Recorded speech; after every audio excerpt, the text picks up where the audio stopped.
Today we will be making this periscope out of a pool noodle.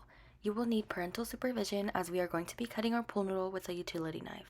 The materials include a pool noodle, duct tape, a utility knife, a protractor, a ruler, a marker, and small mirrors. I used these pieces I had from a leftover project, but you can work with what you have. Start by measuring and marking 4 inches from one end of the pool noodle. Do the same thing on the other side with 6 inches. Use a protractor and make a 45-degree angle using the mark you made on both sides of the pool noodle. Cut along these angles. Make sure when you put the smaller pieces back with the bigger pieces, they make a 90-degree angle. Cut a slot into the foam of both ends where you will insert your mirror. Your mirror will take time to adjust, so be patient.